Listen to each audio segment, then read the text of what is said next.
Assalamualaikum warahmatullahi wabarakatuh. Sebelumnya perkenalkan, nama saya Vanitri Astuti NIM 154 dari kelas MKS 5D. Dalam kesempatan kali ini saya akan membahas mengenai analisis saham dan obligasi, khusus saham BTN dan saham GPRA, serta obligasi suku korporasi. Nah, sebelum kita memasuki pembahasan utama, sebenarnya investasi itu apa sih? Lalu saham itu juga apa? Terus obligasi itu apa lagi coba? Nah, kalau teman-teman belum tahu, simak video ini sampai akhir ya. Jadi secara sederhananya, investasi merujuk pada penggunaan uang atau aset lainnya dengan harapan memperoleh keuntungan di masa depan.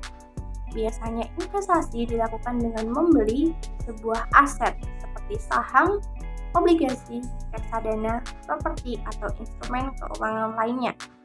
Sementara untuk saham adalah bentuk kepemilikan dalam sebuah perusahaan. Ketika seseorang membeli saham, mereka sebenarnya membeli bagian dari perusahaan tersebut. Pemilik saham memiliki klaim bagian laba perusahaan atau bisa disebut dalam bentuk dividen, dan juga memiliki hak suara dalam pengambilan keputusan perusahaan tersebut. Dan untuk obligasi adalah surat hutang yang diterbitkan oleh perusahaan atau pemerintah. Ketika seseorang membeli obligasi, mereka sebenarnya memberikan pinjaman kepada penerbit obligasi, entah itu perusahaan atau pemerintah, dan tentunya dalam jangka waktu tertentu. Penerbit obligasi membayar bunga kepada pemegang obligasi sebagai imbalan atas pinjaman tersebut. Nah, sekarang teman-teman udah tahu kan perbedaan antara investasi, saham, dan obligasi. Jadi, saham dan obligasi masuk dalam jenis investasi. Sekarang mari kita masuk ke pembahasan yang utama. Yang pertama adalah saham BTPN. Di sini saya bakal menjelaskan sedikit riwayat singkat PT Bank BTPN Tbk. Jadi awalnya nama yang digunakan pertama kali pada tahun 1958 adalah Bank Pegawai Pensiunan Militer atau BAPERNI. Bank ini didirikan pada tahun 1958 di Bandung, Jawa Barat, yang pada awalnya hanya menerima simpanan dan memberi pinjaman kepada anggota. Kemudian bank bertransformasi menjadi PT Bank Tabungan Pensiunan Nasional pada tahun 1985. Bank BTPN resmi berdiri sebagai bank pada tahun 1993 melalui Surat Keputusan Menteri Keuangan Republik Indonesia Nomor 055/KM17/1993 tanggal 22 Maret 1993. Perubahan tersebut terjadi sejalan dengan lahirnya Undang-Undang Nomor 7 Tahun 1992 tentang perbankan. Kemudian pada usianya yang ke-50 pada tahun 2008, Bank BTPN melakukan go public dengan melepas saham melalui penawaran umum perdana atau IPO, serta mencatatkan saham di Bursa Efek Jakarta yang sekarang menjadi Bursa Efek Indonesia atau BEI. Tahun 2008 juga merupakan salah satu tonggak sejarah bagi Bank BTPN. Setelah TBG Nusantara SA.RA mengakuisisi 71,61% saham BTPN, fokus BTPN pun bertambah sektor usaha mikro kecil dan menengah atau yang disebut dengan UMKM. Bank BTPN melakukan transformasi lanjutan melalui dengan melakukan merger dengan PT Bank Sumitomo Mitsui Indonesia atau SMBCI yang efektif sejak tanggal 1 Februari 2019. Sejak tahun itu, Bank BTPN resmi beroperasi sebagai bank bagi hasil penggabungan usaha. Dalam menjalankan bisnisnya, bank ini menjadi bank universal dengan dukungan teknologi digital yang memiliki bisnis lebih lengkap untuk melayani nasabah yang lebih luas, mulai dari segmen retail hingga korporasi. Kemudian ada pun profil dari perusahaan ini, yaitu nama emiten PT Bank BTPN Tbk dan dengan kode saham BTPN. Alamatnya Menara BTPN, tepatnya di CBD Mega Kuningan. Kemudian alamat emailnya corporate.secretary@btpn.com dengan situs web www.btpn.com dan dengan bidang usaha utama tentunya di perbankan, di sektor keuangan dan dengan subsektor bank, dan dengan ISIN kodenya yaitu 10100111858. Kemudian kita akan masuk ke analisis yang perlu teman-teman ketahui. Ada dua jenis analisis dalam saham, yaitu analisis teknikal dan analisis fundamental. Namun di sini kita bakal fokus ke analisis fundamental saja. Nah, berikut ini adalah analisis fundamental saham PT Bank BTPN Tbk berdasarkan skor. Yang pertama adalah net profit perusahaan telah mencetak laba yang positif selama 5 tahun berturut-turut. Hal ini menunjukkan konsistensi dalam kinerja keuangan perusahaan. Kemudian yang kedua adalah earning per share atau EPS. Perusahaan telah mencetak EPS yang positif juga selama 5 tahun berturut-turut. EPS menggambarkan pendapatan per lembar saham yang dimiliki oleh para pemegang saham. Kemudian yang ketiga adalah rasio hutang atau debt to equity ratio. Dengan debt to equity ratio atau rasio hutang yang berada dalam batas wajar untuk emiten perbankan sebesar 1,03.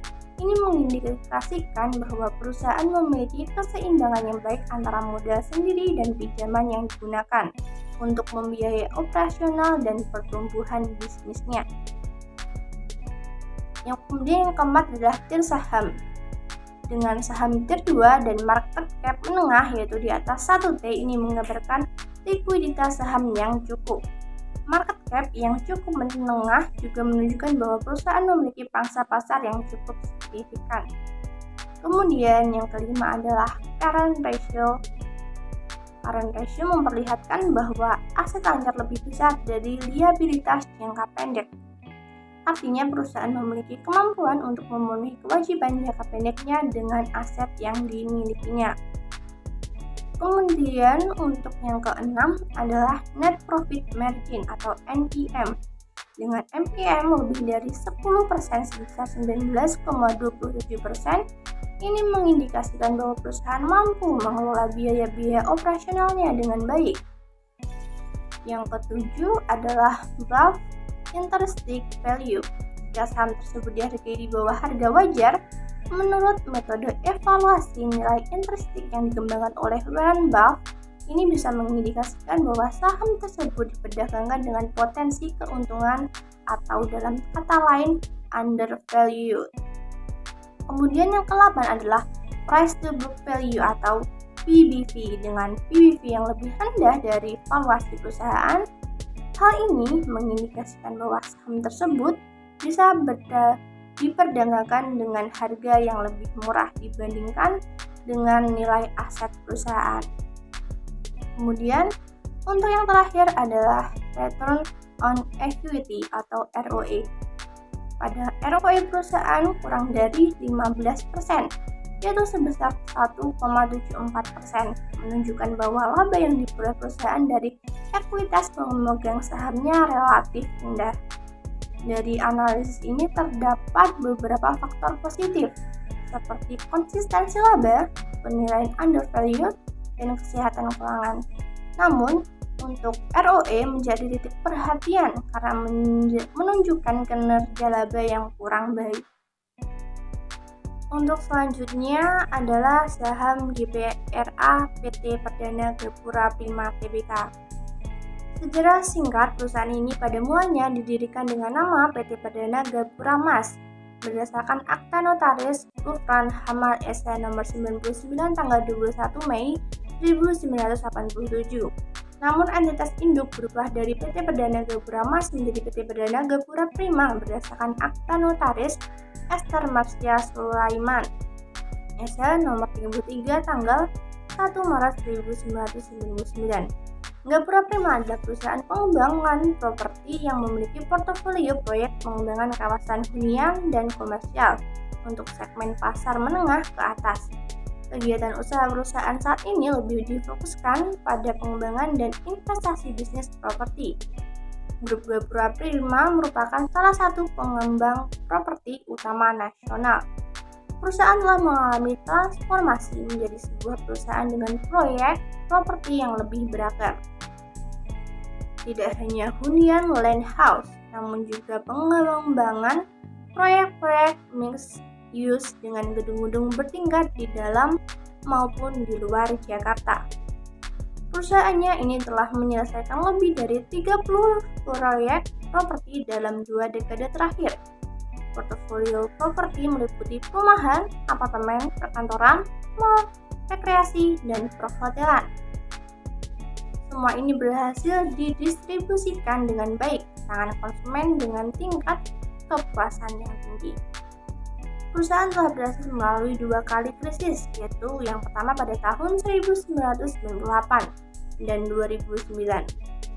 Pada tahun 2000-an, ketika pengembangan properti lainnya masih terpuruk akibat krisis ekonomi 1998, Gapura Prima terus mengembangkan berbagai produk properti untuk kalangan kelas menengah atas dengan membangun apartemen, perkantoran, mall, dan di Mega Kuningan, Jakarta Selatan.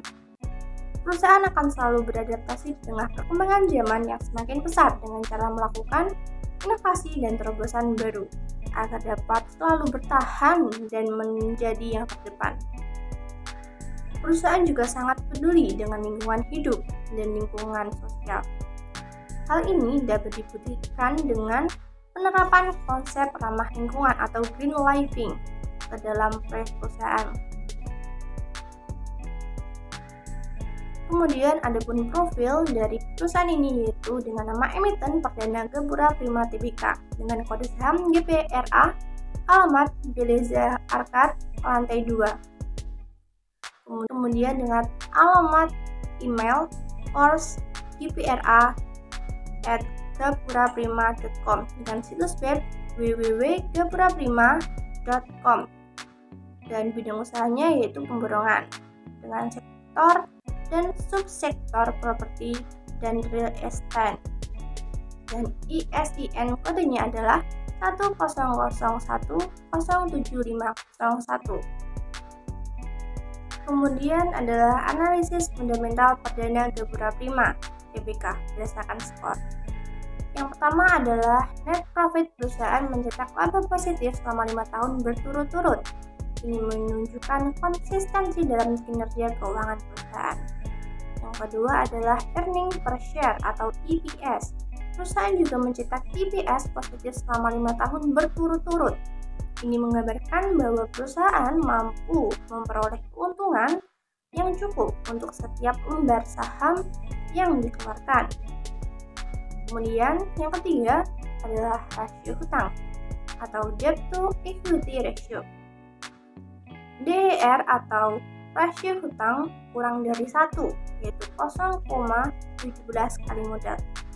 Ini menunjukkan bahwa perusahaan memiliki keseimbangan yang baik antara modal sendiri dan pinjaman yang digunakan untuk membiayai operasional dan pertumbuhan bisnisnya. Untuk selanjutnya adalah current ratio. Aset lancar lebih besar dari liabilitas jangka pendek. Ini artinya perusahaan memiliki kemampuan untuk memenuhi kewajiban jangka pendeknya dengan aset yang dimilikinya. Kemudian yang kelima adalah net profit margin atau NPM. Dengan NPM lebih dari 10%, yaitu 12,14%, ini menunjukkan bahwa perusahaan mampu mengelola biaya-biaya operasionalnya dengan baik. Kemudian yang keenam adalah above intrinsic value. Dinyatakan undervalued dengan harga saham di bawah harga wajar, yaitu 177. Ini menandakan bahwa saham tersebut dianggap diperdagangkan dengan harga yang lebih murah dibandingkan dengan valuasi perusahaan. Kemudian yang keenam adalah above intrinsic value. Dinyatakan undervalued dengan harga saham di bawah harga wajar, yaitu 177. Ini menandakan bahwa saham tersebut dianggap diperdagangkan dengan harga yang lebih murah dibandingkan dengan valuasi perusahaan. Kemudian yang ketujuh adalah price to book value atau PBV dengan PBV lebih rendah dari valuasi perusahaan, yaitu 0,36. Ini menunjukkan bahwa saham tersebut diperdagangkan dengan harga yang relatif lebih murah dibandingkan dengan nilai aset perusahaan. Kemudian yang kedelapan adalah tier saham. Saham diidentifikasikan sebagai tier 3 dengan market cap kecil yaitu di bawah 1 T. Ini menandakan bahwa saham tersebut mungkin memiliki likuiditas yang lebih rendah dan pasar cenderung kurang responsif terhadap perubahan harga. Kemudian untuk yang terakhir adalah return on equity atau ROE. Return on equity atau ROE kurang dari 15%, yaitu 3,1%, menunjukkan bahwa laba yang diperoleh perusahaan dari ekuitas pemegang sahamnya relatif lebih rendah. Dari analisis ini, tampaknya ada sejumlah faktor positif seperti konsistensi laba, penilaian undervalued, dan kinerja keuangan yang baik. Namun ada poin yang perlu diperhatikan lebih lanjut, terutama terkait tier saham dan return on equity yang rendah ini. Nah, sekarang masuk ke pembahasan yang terakhir ya teman-teman, yaitu obligasi sukuk korporasi. Sukuk korporasi, yang mana sukuk merupakan obligasi syariah yang sesuai dengan prinsip syariah Islam. Sukuk ini didasarkan pada kepemilikan aset atau proyek, sehingga bunga tidak dikenakan, karena bunga dilarang dalam hukum syariah. Sebagai gantinya, investor memperoleh keuntungan dari bagian pendapatan atau keuntungan dari proyek atau aset yang ada. Jadi, sukuk korporasi masuk dalam kategori obligasi ya teman-teman. Meskipun dalam prinsipnya sukuk adalah obligasi, namun sukuk memiliki karakteristik yang berbeda karena diatur berdasarkan prinsip syariah Islam. Terus, bisa nggak sih obligasi suku korporasi dianalisis? Nah, jawabannya bisa teman-teman. Obligasi suku korporasi dapat dianalisis. Analisisnya meliputi evaluasi kesehatan keuangan perusahaan yang menerbitkan sukuk tersebut, proyek atau aset yang menjadi underpinning dari sukuk, serta faktor-faktor risiko yang terkait dengan investasi tersebut. Dengan demikian, analisis yang mendalam terhadap aspek-aspek ini dapat membantu teman-teman dalam mengambil keputusan yang lebih baik terkait investasi dalam obligasi sukuk korporasi. Sekian penjelasan dari saya. Wassalamualaikum warahmatullahi wabarakatuh.